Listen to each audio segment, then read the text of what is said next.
Hi, today I have a special guest from Linden Designs. She makes sustainable, zero-waste cottagecore fashion. So I'm going to let her introduce herself. I'm Lyndall, and I am Canadian-Australian living in Alberta, Canada. I make zero-waste fashion. I'm also an ADHD entrepreneur. Where can everybody find you on the internet? Okay, so I have the website, which is www.lindentreedesigns.com. And then I'm on Instagram at lindentreedesigns. Cool, and I'll be linking all of these in the description so you guys can go to those very easily without having to type anything in. Thanks for being here today. I'm really excited to talk to you about your business and all of the sustainable fashion. So can you explain what zero waste fashion actually is? Zero waste fashion is a pretty broad term that refers to clothing that is either produced with no waste products or clothing made from products that the industry considers waste. Upcycling old clothes or dead stock fabric. What I do specifically is zero waste design, and that's a little bit different, but what I do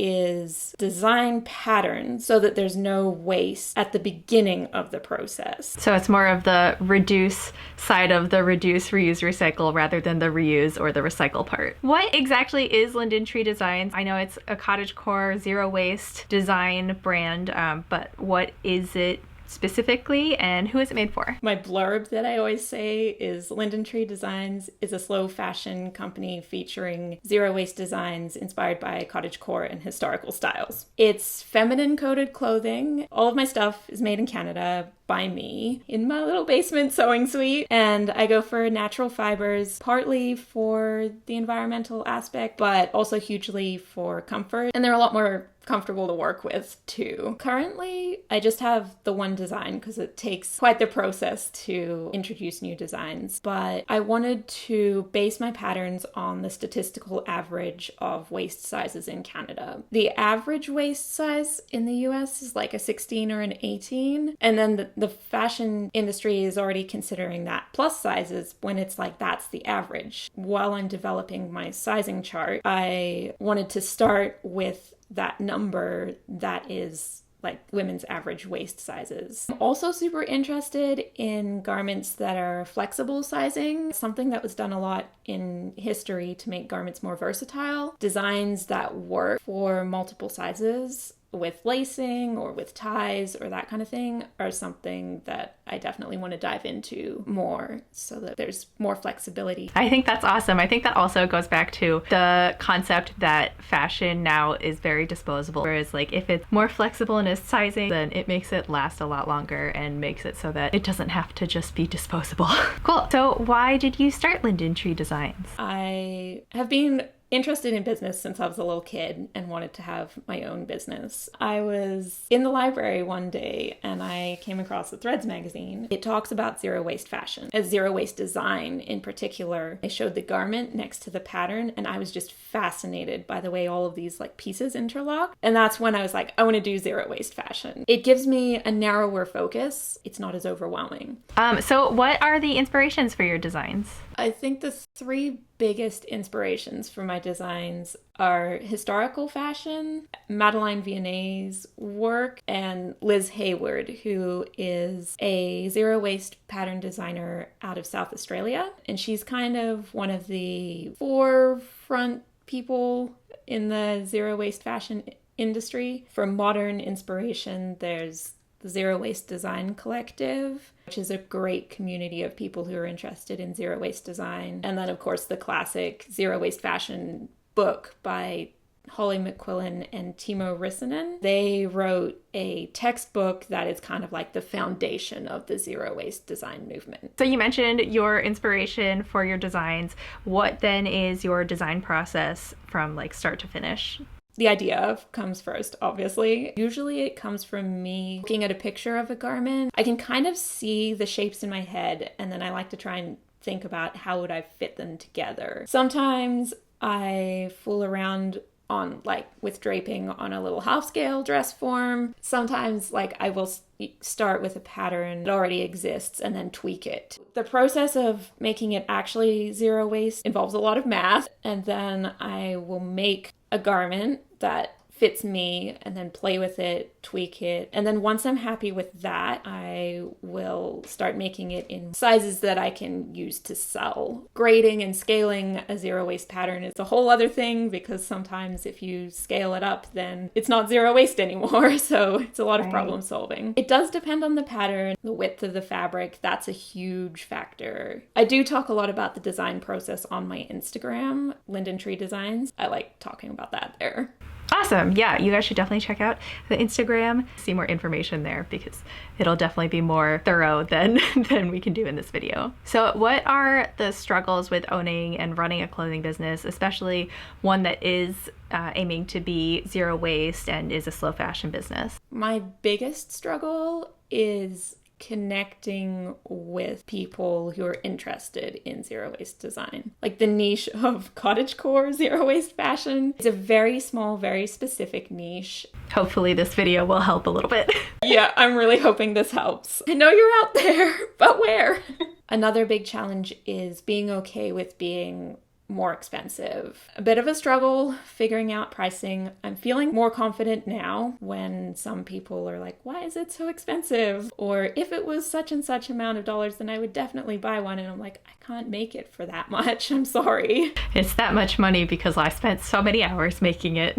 But I think that is always like the big problem, is having something that is sustainable and like better for the planet does price it out for a lot of people. So then there's like the question of accessibility, and if it's inherently classist, I guess, to expect people to be living sustainably. And then like the sizing accessibility, places like Shein, which are very accessible to lower income people, but also are exploiting other people and using slave labor essentially, and also contributing huge amounts of bad things to the environment. It's a long topic. The fashion industry has very strong roots in exploitation. So going against the tide and being like, no, I will not engage in that exploitation just to make money. That's countercultural. It's kind of hard. It's not always comfortable, but it's important. What do you see for the future of Linden Tree Designs? Like, I'm working on e-patterns at the moment. So in the future, I would like e-patterns and ready to wear, and then some custom stuff. I also want to be a part of introducing zero waste design more into the Canadian fashion industry. Part of that is making the ready-to-wear accessible, because as far as I know, I am the only zero waste fashion company in Canada with zero waste design. And I would like that to not be the case. I want more zero waste design companies. Yeah, and just that it's something that we think about more and introduce more, and so that it's not like a novel thing, but we're actually thinking about how to reduce waste at the production stage. Yeah, I definitely agree that hopefully by supporting brands who are already doing that, that will encourage other brands and show other brands that it is possible to not trash the environment while also making cute clothes. You mentioned doing patterns. Is that something like in the near future or something more down the line? That is like, I know that also makes it more accessible for people who might not necessarily be able to purchase like $100 or multiple $100 garment, but also comes with the you have to know how to sew kind of thing. I'm halfway through making the pattern for the Europea skirt, so very soon, hopefully. Awesome. Okay, so then everybody keep an eye out for that, and I will put links to the website obviously, but keep an eye out for patterns coming in the future. Thank you for being here. What are your socials again so that everybody can find you? I'm on Instagram at Linden Tree Designs. And then my website is www.lindentreedesigns.com. Yay! Awesome. Thank you so much for doing this interview. It was really cool. I am really excited to like learn more about zero waste design, and I honestly did not know that there was a difference between zero waste fashion and zero waste design. I like had never computed that there could be a difference. So this is super interesting to learn all of this, and I hope that your brand does really well in the future. Thank you. Yeah, I hope this video also helps you get some customers. So everybody, you guys should check her out and check out her website and buy some stuff so that more zero waste stuff is available in the future, because that is definitely the direction we should all be moving in. So Lyndall was really kind to send me the Europa skirt to try on and to show you guys. So now that we've heard a lot about Linden Tree Designs and about zero waste fashion and zero waste design, I want to show you guys some different outfits you could put together with the Europa skirt. I wanted to show you guys how this ties together. So right now, this is the back side that's tied to me, so it just ties in the front and in the back. I tie the back first because then the front can go over top. To keep it secure, rather than doing a bow, I like to just twist it around a bunch of times. It stays on my body without falling off, but it also makes it a little bit less bulky than if I were to tie a full bow. And the way that this ties, it ends up having quite a bit of overlap, so it is really adjustable for a lot of different sizes. If you are on the smaller end of it, it's going to be a little bit fuller of a skirt because of the excess at the sides. If you are at the higher end of the size range, it probably will be more of a dirndl, like straight rectangular skirt. I have this tank top, and I thought it was really fortunate that these match so well. It's a little bit lighter, but they're the same hue, I guess. Yay, it's so cute. I will actually probably be wearing this like all summer because it's nice and cool with the tank top, obviously, and it's also pretty cool with the linen on the bottom, and it's really cute, and it's very minimal effort. I get cold really easily, so I would also probably throw a cardigan on top. These are the shoes I'd probably wear. They're Converse, and they've got all these little cute moons and stars on them, and I think they match the color of both the skirt and the top really well.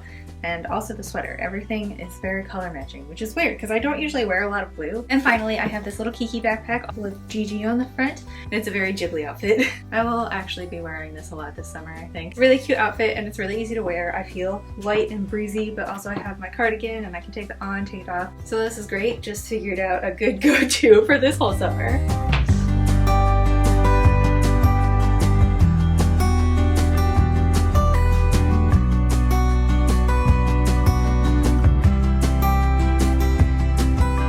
Outfit, I'm going a little bit more fantasy with a pair of stays that I made. So let's go put on a shift under this instead of the tank top. For this one, I was thinking I'd go a little bit dark. Also, there's a cute little tag in here with the designer name and with the fabric content. Skirt on, very cute. I wanted to do a little bit more texture in this one, so I'm going to do a lace dress over top. So this is covering up more of the skirt than I want it to because I want to be able to like actually see the skirt. Pick this up in the front and tuck it into the waistband a little bit. A little bit more texture, but also makes it so you can actually see the skirt. The last thing that I'm adding is this velvet pair of stays. I thought the green on the binding looked really nice with the kind of teal color of the skirt. I also have a video of when I made these stays, so you can check that out, as well as a video on the shift that I'm wearing under everything. This is the finished outfit. I think it's really cute. It feels kind of witchy to me, so I could also like slap a witch hat on there and like do something cute with that. I do have a stomacher for this pair of stays somewhere, but I couldn't find them for this video. But I do think it's kind of cute being able to see the lace under here. I think the last outfit really brought out the blue of the skirt, and I think that this outfit brings out a little bit more of the green. Yay, cute. I feel like it's also giving Outlander a little bit. Not sure why, but it just gives me that vibe. I don't know. For this outfit, I probably will just pair it with my Ren Fair shoes. I have 2 pairs of go-to Ren Fair shoes, these black boots and a pair of brown boots. And that's what I wear all season. My last outfit is our pseudo-historical one. It's gonna be mostly shifted stays also because that's how I make most of my outfits. However, whereas this pair of stays is like very not historically based, that one is a little bit more historically based. This is another shift that I made. It's based off of more of an Italian Renaissance shift, and I made it for my Frau series. Frau is not complete, so don't go looking for the later videos, they're not there. But this has a video, so you can check that out. I also have this pair of stays, which also has a video, but I can't really say that I recommend the pattern for this. It was not a very good pattern. So like I said with that last outfit where I wanted to bring out a little bit more of the green, I think that hopefully this will do even more of that because there is a lot more green on this. I saw Six the musical a few weeks ago, and I just have had all the songs stuck in my head constantly, but like they're really good songs, so I'm not complaining much. The way that this gets tied is also really similar to how hakama, like Japanese hakama, get tied, so I think that's really interesting. Plus, if you're wearing something with pockets underneath, like sweatpants, or just like tie-on pockets, you can reach your pockets because there's a little slit. Alright, this one takes forever to lace. It still comes really far up into my armpits, which is not ideal. But the skirt looks great, and that is the focal point of this video, so cool. Yeah, I really like how it looks with the green on this. Linden Tree Designs does have a more blue, like an actually blue version of this skirt, but I tend to wear more green, so I picked the kind of more greenish one, even though it's a little turquoise. Yay! Cute. I think this would also be really cute hiked up like this, if I like tucked it into my stays, and then it makes like all this cute little like draping like that. This would also probably be really cute with like a bum pad. That makes it a little bit more historical adjacent. I think that this looks very cute and pastoral. Versatile skirt.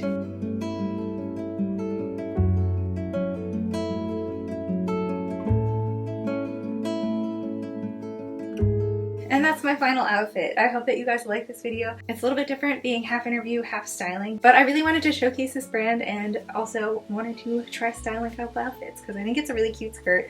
I love that it's like pretty voluminous, but also like rectangular. I don't know, I really like rectangular skirts. I think it being so simple too also makes it really versatile. Very cool that it's a zero waste design. I had no idea there was a difference between zero waste design and zero waste fashion before setting out on this journey. So thank you again to Linden from Linden Tree Designs for sending me this skirt and letting me pick your brain about your brand and about zero waste fashion and design and sustainable fashion kind of stuff. A really interesting topic to me. It's also a very important topic to me, and I think it should be important for everybody to try to think of how they can contribute a little bit less to supporting fast fashion. So I'm really happy to show you guys this brand. If you have any other brands that you would like me to reach out to and try to get them to do a similar thing, let me know. Thank you guys for watching this video. I really hope you liked it. If you did, please give it a thumbs up. If you have any questions, if you have any more info on zero waste design and zero waste fashion, or you have any questions for me or for Linden, please drop those in the comments and I will try to get to all of them or direct them to Linden. You can also check out her website and her Instagram at these places, and I'll also link them in the description below. Get your own one of these skirts and we can match. If you want to see more of my videos in the future, then please subscribe. And that's it. That's all I got for you today. Hopefully see you in the next video.